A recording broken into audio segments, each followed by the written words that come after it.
August 1945. Two atomic bombs end World War II, and immediately, the greatest weapons debate in American military history begins. The question wasn't just who would control these world-ending devices, but who had the right to deliver them. The Navy believed their carriers and submarines were the future. The Army Air Forces claimed only long-range bombers could guarantee America's survival. What followed was a bitter, decade-long battle that nearly tore the Pentagon apart, cost careers, destroyed reputations, and shaped the nuclear strategy that still protects or threatens us today. This is the story of the atomic bomb dilemma, where America's warriors fought each other as fiercely as they'd fought the enemy. When the mushroom clouds rose over Hiroshima and Nagasaki, military planners immediately understood that warfare had fundamentally changed. The atomic bomb wasn't just another weapon, it was a revolution that made previous military doctrines obsolete overnight.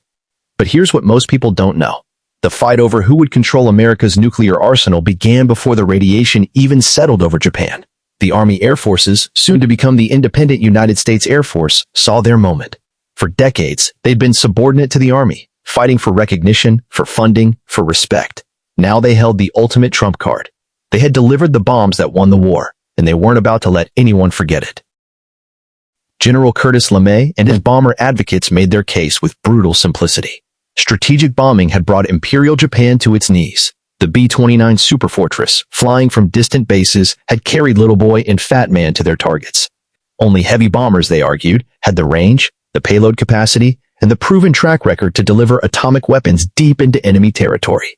They envisioned a future where fleets of nuclear-armed bombers would maintain a constant airborne deterrent, ready to rain atomic fire on any aggressor. The Army Air Forces pushed hard for independence, and in 1947, they got it. The United States Air Force was born, and it immediately claimed nuclear weapons delivery as its exclusive domain. But the Navy had no intention of conceding defeat. Admiral Chester Nimitz, Admiral William Leahy, and a generation of naval officers who'd won the Pacific War looked at the Air Force's claims with deep skepticism. They saw vulnerability, not strength. What good were bombers if enemy fighters shot them down? What if overseas bases were overrun in the opening hours of war? The Navy proposed an alternative vision. Aircraft carriers could position themselves anywhere in the world's oceans, launching nuclear-capable aircraft from international waters, beyond the reach of enemy defenses. They wouldn't need permission from foreign governments or vulnerable fixed bases. The carrier battle group, they argued, was mobile, flexible, and survivable in ways that landlocked bombers could never match. The debate intensified as the Cold War descended. By 1948, tensions with the Soviet Union had reached a breaking point. The Berlin blockade demonstrated that World War III might not be a distant possibility. Suddenly, the question of nuclear delivery wasn't academic anymore. It was existential. Congress and the newly created Department of Defense had to choose where to invest America's limited defense dollars. The Air Force demanded massive funding for the B-36 Peacemaker, an enormous intercontinental bomber designed specifically to carry atomic weapons to Soviet targets.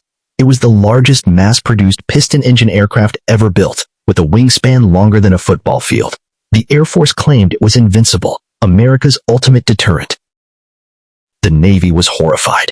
They saw the B-36 as a flying dinosaur, a slow, vulnerable target that Soviet fighters would shred. Worse, the enormous cost of building a B-36 fleet would gut funding for naval programs, so the Navy launched a counteroffensive. They proposed the United States, a supercarrier unlike anything ever built. At 65,000 tons, it would dwarf every previous carrier and could launch heavy attack aircraft carrying atomic bombs.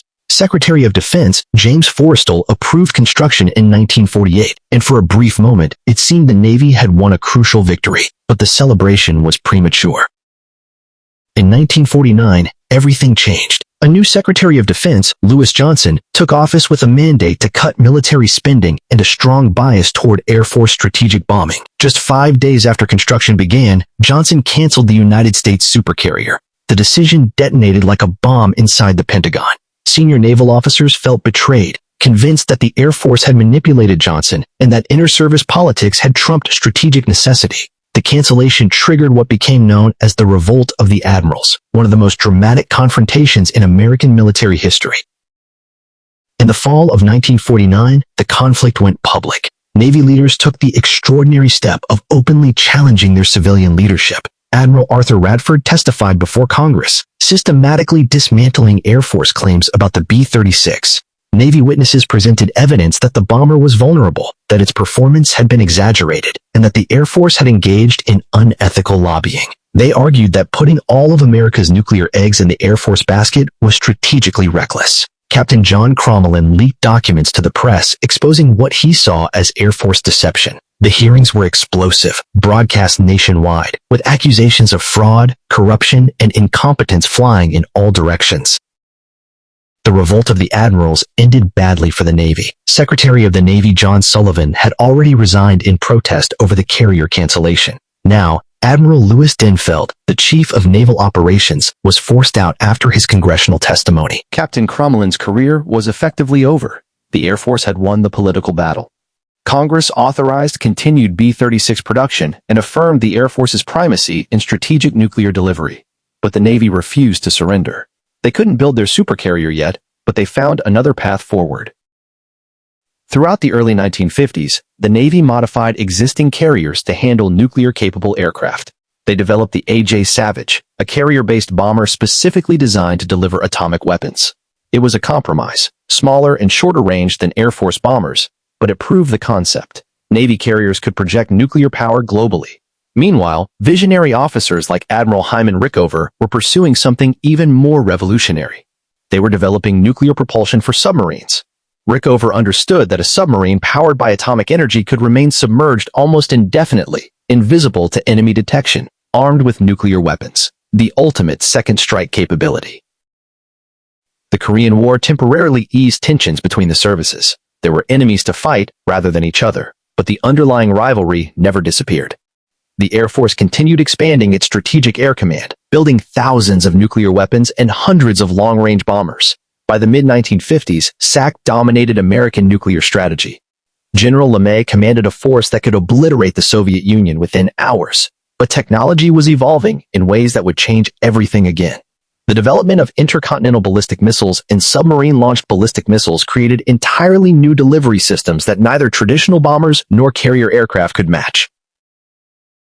In 1960, the USS George Washington conducted the first submarine patrol armed with Polaris nuclear missiles. It was a triumph for the Navy and vindication of their strategic vision. Nuclear-powered submarines carrying ballistic missiles were nearly undetectable, invulnerable to first strikes, ensuring America could retaliate even if Soviet missiles destroyed every airbase and carrier. The submarine leg of what became known as the nuclear triad gave the Navy an unassailable role in nuclear deterrence. The Air Force adapted too, deploying Minuteman ICBMs in hardened silos across the American heartland and maintaining bomber forces as the third leg of the triad. Looking back, the atomic bomb dilemma between the Navy and Army Air Forces seems almost quaint. Both services got their nuclear delivery systems. America built the triad of bombers, missiles, and submarines that still forms the backbone of deterrence today. But the costs of that inter-service rivalry were real. Billions of dollars were spent on competing programs. Talented officers saw their careers destroyed for backing the wrong side. Strategic planning was distorted by bureaucratic infighting rather than objective analysis. Perhaps most dangerous, during those crucial early Cold War years when clarity and unity were essential, America's military leaders were often more focused on defeating each other than planning coherently for potential conflict with the Soviet Union. Yet there's another way to view this contentious history. The competition between services forced rigorous examination of strategic assumptions. Neither the Air Force's bomber-only approach nor the Navy's carrier-centric vision was perfect. The testing of ideas through bureaucratic combat, however messy, may have produced better outcomes than if either service had achieved total dominance. The Navy's persistence ensured that America didn't rely solely on vulnerable bombers and fixed bases. The Air Force's determination built a strategic bombing capability that Soviet leaders genuinely feared. From conflict came redundancy, and from redundancy came survivability. The legacy of the atomic bomb dilemma extends far beyond the 1940s and 50s. It established patterns of inter-service rivalry that continue today in debates over cyber warfare, space operations, and hypersonic weapons. It demonstrated the immense difficulty of making rational defense decisions when powerful bureaucracies compete for resources and prestige. It showed that even in matters of national survival, institutional interests can be as powerful as strategic logic. And it reminds us that the people we trust to defend our nation are human, subject to pride, ambition, and the desire for their service to be recognized as indispensable. The atomic bomb didn't just change warfare. It changed the American military itself, forcing adaptations and conflicts whose consequences we still live with today. And that is the story of how America's services fought over the right to end the world.